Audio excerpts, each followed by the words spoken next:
let's dive right into it. Let's get your reaction to the signings of Dorrance Armstrong and Tyler Biadasz. That is how the Commanders start free agency, both what they did and what they haven't done yet as of 5:02 p.m. What's your reaction to the first couple of hours here for Dan Quinn and company? Yeah, certainly. I know people are going to get PTSD to the Snyder days if I say spend big or, spend big to win. But I kind of thought there was a path to spending big today. And honestly, I thought the Eagles took it.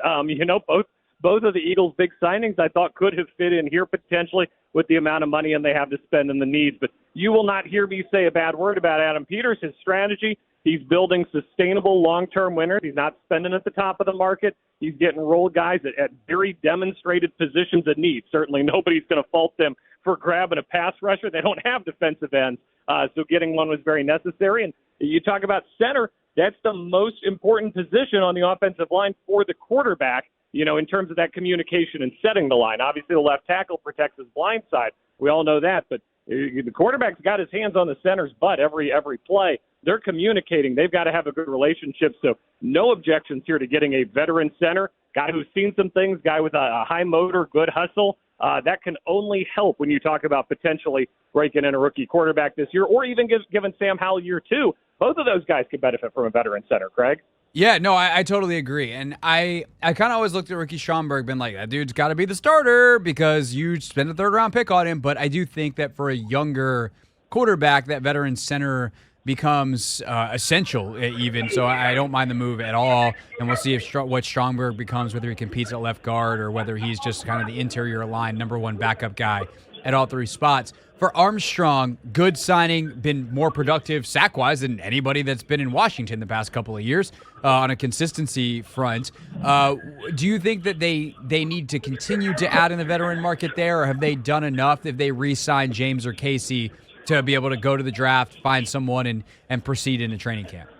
Yeah, I think that's a great way to put it. You're talking about draft insurance right now, right? It's not, hey, this guy's going to anchor the line for the next 10 years. It's, look, we don't know what the board's going to look like at 36 and 40, right? Those first two picks on Friday, and I'm kind of jumping to conclusions here. Quarterback at number 2, you got 2 picks at the start of the second day on Friday. You're probably going to need an offensive line with one of those 2 picks. The other pick, if there's an edge guy there, I think that's your other demonstrated position of need. You'd love to grab one. Might not be one there. You hear that it's not a deep class in that regard this year, so you want to be ready. And this is, the rest of the week's about buying that insurance, getting enough guys. And I'm fine if it's James Smith-Williams. I'm fine if it's Casey Tuhill. Certainly both guys who would fit in well personality-wise with Dan Quinn. See no issues there, no obstacles there. But in terms of, how can you get yourself in a position where if the draft doesn't break your way, you're still good to field a team at that position, one of the most important positions on the field, because it's not a given right now.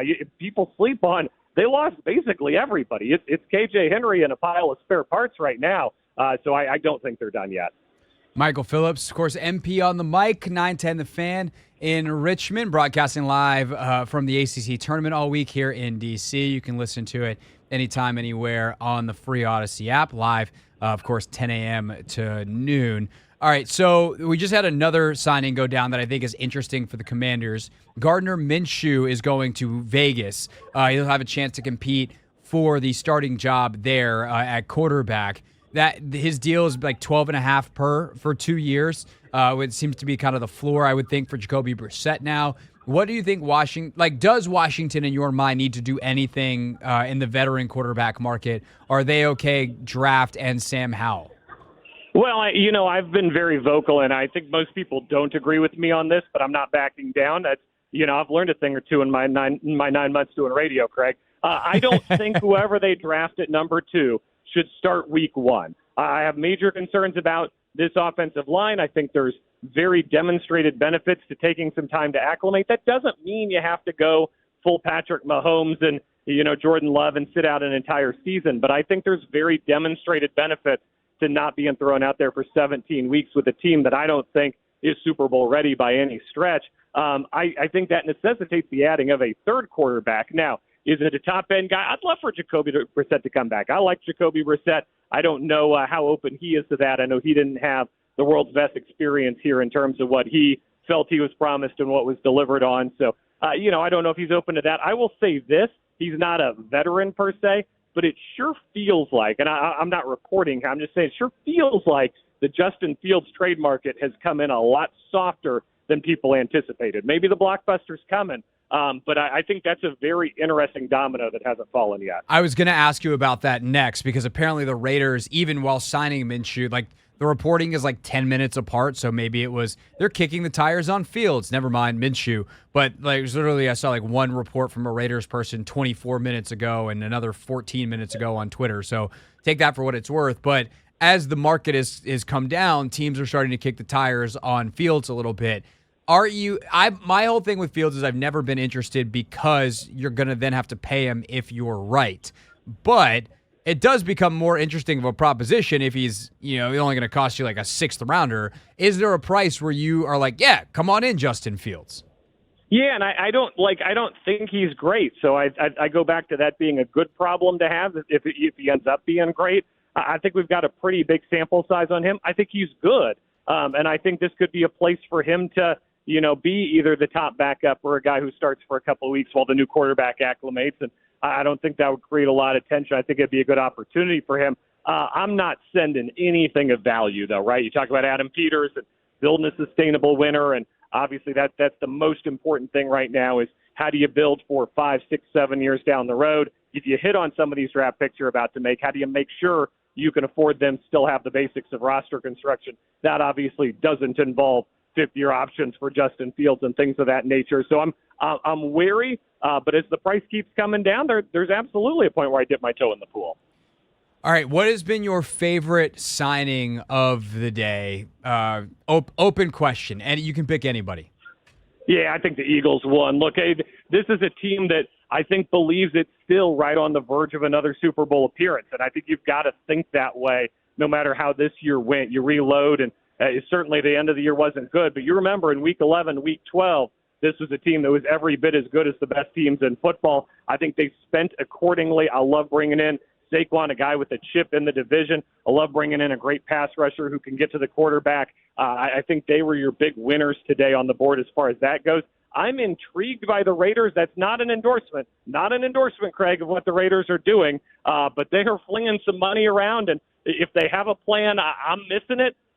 It's the Al Davis way continues with Mark Davis is what I'm seeing there.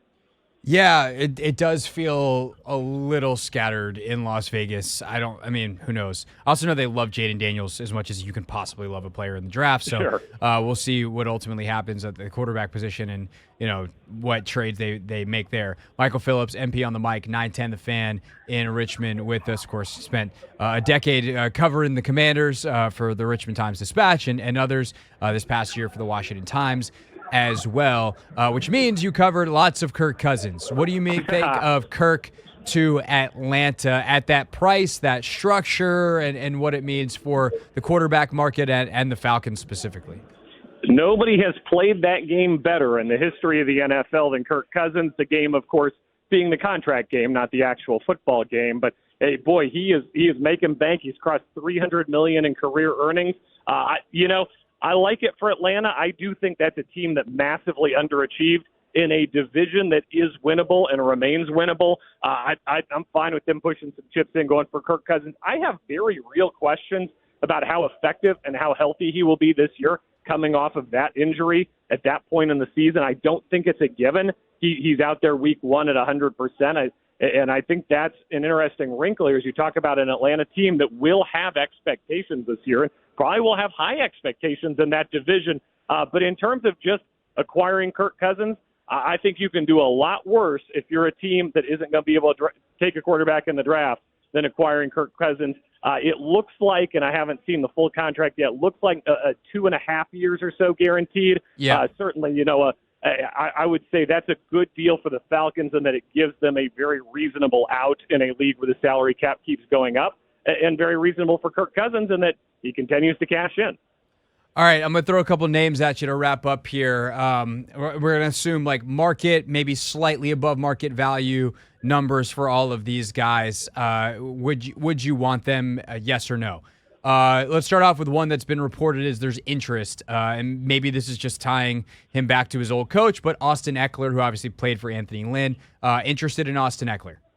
I have interest in a running back, period. I know a lot of the big names did go off the board today in the end with Henry and I guess Jones in Green Bay is on the market now. But Yep. I do have interest in a running back. I think if you talk about making life easy for your number 2 overall pick, for your quarterback, there's a limited number of things you can do. You can't get him a great left tackle right now. You can't get him a star wide receiver right now. You can get him a good center. They did that today, a veteran center. And you can get him a running back who can get a tough yard to take that pressure off of the quarterback. So count me in for a running back. I don't think these guys are going to be top of the market spenders. When we get to safeties, I'll tell you the same thing. I don't think they're going to be day one, let's pay a lot of money for a safety players. But whoever falls through the cracks, I think could end up here, and they'll take a good hard look at them. Okay, so let me just get to it then. Justin Simmons was on my list. Justin Simmons, the Denver All-Pro safety. Yeah, you're waiting on Price for that one, right? And I'm a little surprised he's not off the board already. They've got money to spend. That's the important thing to keep in mind is if they want to go get all-pro talent, it really won't hurt them all that much down the line, assuming you get the contract structured right. It looks like these guys are not going to do that, though, at least from what we've seen so far, that they're playing, upper middle class, so to speak, of NFL players. If Simmons falls to that level, they'll pounce. All right, Tyron Smith, tackle from the Cowboys. Great when healthy, right? How many guys do we say that about in the league? And, that's part of why I love grabbing the center today. I think he played 47 of 49 games in a row. Do I have that right? I believe that is correct. I think you at least have the number of games missed correct. I think it's only been 2. Two is the number of games missed, and that's obviously extremely impressive there. It's the opposite for Smith. But when you get him, you're getting a guy who can block. There's certainly, you put on the tape, you see some stuff that says, break the bank open, sign that guy. I trust Dan Quinn on this one, and I trust Adam Peters, right? We got 2 Cowboys guys coming over already. Fire up the memes, the Dallas Redskins, the Dallas Commanders, whatever you want to do. But in terms of, are you going to pay a lot of money for a guy who I think fairly you can only expect to play 50% of the games over the course of a season, that's a tougher decision. I'm glad I'm not the one making that decision. I'm guessing your answer is basically copy-paste then for David Bakhtiari? Yeah, and the fact that the Packers are letting him go, right? You always say this, right? If a guy gets to free agency at that position, what's going on here, right? Same with Smith, same with Bakhtiari. He made it to free agency, so why? Why is he in free agency? What are we doing here? Sometimes the answer is, like with the Commanders, because they're dumb and they let a guy walk when they shouldn't have. Sometimes the answer is, that's a pretty notable organization. I tread lightly there.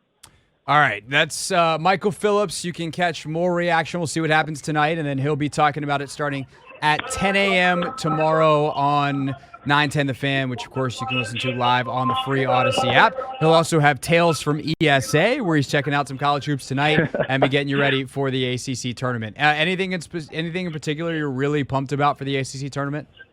Man, I think the bracket broke really well in terms of getting some fun games out there. You're looking at a Friday night Clemson against UVA, which I think would be, or Thursday night Clemson against UVA, which I think would be a ton of fun. 2 teams that are, on the tournament bubble, 2 very different styles. I think it's going to be fun. Duke UNC, of course, was great over the weekend. I'm not betting against UNC. Armando Bacot, of course, who's in his 17th year of college eligibility. I'm not sure how it works anymore. But he very clearly wants to win one of these things before he leaves.